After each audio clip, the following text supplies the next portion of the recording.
કોંગ્રેસની વિસ્તૃત કારોબારી બેઠકની તો એએમસીના બોડકદેવ કમ્યુનિટી હોલમાં આ બેઠકની શરૂઆત થઈ ચૂકી છે। પ્રદેશ પ્રમુખ ભરતસિંહ સોલંકીની અધ્યક્ષતામાં આ બેઠકનો પ્રારંભ કરાયો છે, જેમાં કોંગ્રેસના વરિષ્ઠ નેતા અહેમદ પટેલ, પ્રદેશ પ્રભારી અશોક ગેહલોત અને શંકરસિંહ વાઘેલા પણ ઉપસ્થિત છે। તો બેઠકનો પ્રારંભ છે તે થઈ ચૂક્યો છે। ઉલ્લેખનીય છે કે જે ખાસ બેઠક છે 2017 માટેની રણનીતિની સાથે મહત્વપૂર્ણ જે મુદ્દાઓ છે, કોંગ્રેસની જે આંતરિક જૂથવાદને લઈને પણ જે કેટલીક માહિતી બહાર આવતી રહે છે, તે વચ્ચે કોંગ્રેસની બેઠક છે તે શરૂ થઈ છે। તો કારોબારી બેઠક જેનો પ્રારંભ થઈ ચૂક્યો છે, કોંગ્રેસ કારોબારી બેઠકની શરૂઆત થઈ છે। તો આજે જે બેઠક મળનારી હતી કોંગ્રેસની, તેની શરૂઆત થઈ છે। તો આ બેઠકમાં શંકરસિંહ વાઘેલા સહિતના अन्य प्रदेश होद्देदारों पण उपस्थित छे। तो खास जे बैठक छे कांग्रेस की कारोबारी बैठकनी शुरुआत थई चूकी छे। तो प्रदेश कांग्रेस प्रभारी अशोक गहलोत अमदावादनी मुलाकाते छे, ज्यां तेओ सर्किट हाउसमां कांग्रेसना वरिष्ठ नेताओनी बैठकमां हाजरी आपी हती। तो कांग्रेसना वरिष्ठ नेता अहमद पटेल साथे पण मुलाकात करी। आ उपरांत गहलोते भरतसिंह सोलंकी अने शंकरसिंह वाघेला साथे पण मुलाकात करी।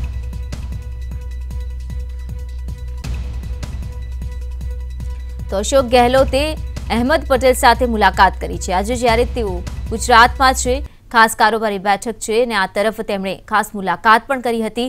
शंकरसिंह वाघेला साथे तेमणे मुलाकात करी, साथे ज अहमद पटेल साथे पण तेमणे खास मुलाकात आजना दिवस दरमियान जोवा मळी छे। विधानसभानी चूंटणीओनुं रणशिंगु फूंकवानी साथे कांग्रेसने 2/3 बहुमती मळशे। વધુ માહિતી સાથે જોડાઈ રહ્યા છે સંવાદદાતા પ્રણવ પટેલ। પ્રણવ, આજે જ્યારે કોંગ્રેસની કારોબારી છે શરૂઆત થઈ ચૂકી છે, એક તરફ અશોક ગેહલોતે મુલાકાતો પણ એક બાદ એક સૌની સાથે કરી રહ્યા છે, ત્યારે શું માનવામાં આવી રહ્યું છે આજની બેઠક અને મુલાકાતને લઈને?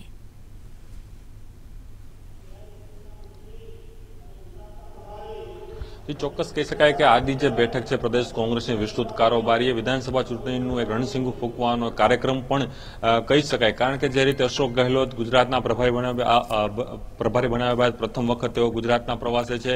2 દિવસની તેઓની મુલાકાત રહેશે અને સતત તમામ ધારાસભ્યો, તમામ જિલ્લાના પ્રમુખો સાથે તેઓ ફેસ ટુ ફેસ, 1-to-1 મુલાકાત કરવાના છે અને નવા સંગઠન અને નવી રણનીતિ માટે તેઓ તેઓની સાથે મુલાકાત કરશે અને તેઓ સાથે ચર્ચા વિચારણા કરશે। ચોક્કસ કહી શકાય કે આજે જે બેઠક મળી રહી છે પ્રદેશની વિસ્તૃત કારોબારી, તેની અંદર વિધાનસભા ચૂંટણીને લઈને અનેક કાર્યક્રમોની નવી જાહેરાત કરાશે। ખાસ કરીને જે રીતે વાત કરીએ તો પ્રદેશ કોંગ્રેસ પ્રમુખ ભરતસિંહ સોલંકી જે ગુજરાતના વિવિધ વિસ્તારો છે તેનો તેઓ પ્રવાસ કરશે। તેઓ સોમનાથથી આ પ્રવાસ શરૂ કરવાના છે, સૌરાષ્ટ્રનો બેલ્ટ તેઓ સાચવવાના છે। શંકરસિંહ વાઘેલાને પણ વિશેષ જવાબદારી સોંપવામાં આવી છે।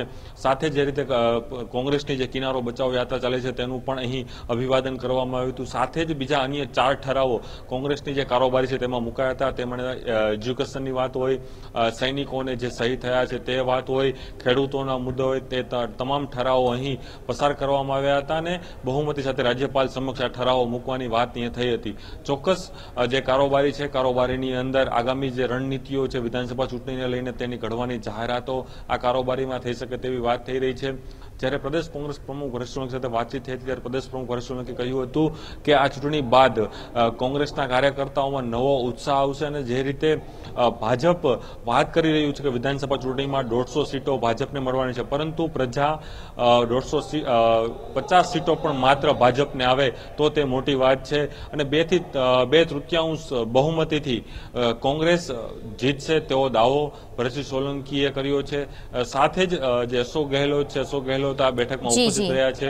તેઓ 2 દિવસ આ બેઠક જે ગુજરાતમાં રહેવાના છે, કાર્યકર્તાઓ સાથે મુલાકાત કરવાના છે અને જે રીતે પ્રદેશ કારોબારીની બેઠક મળી છે તેની અંદર મોટી સંખ્યામાં જે કાર્યકર્તાઓ છે, પ્રદેશના હોદ્દેદારો છે, કારોબારી સભ્યો છે તેમાં ઉપસ્થિત રહ્યા છે।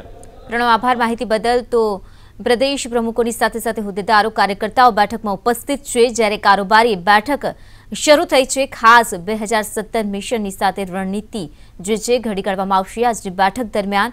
તો કોંગ્રેસની કારોબારી જે આજે મળનારી હતી તે શરૂ થઈ ચૂકી છે। તો વરિષ્ઠ નેતાઓની સાથે સાથે જે ખાસ પ્રદેશ હોદ્દેદારો કાર્યકર્તાઓ આ બેઠકમાં હાજર છે।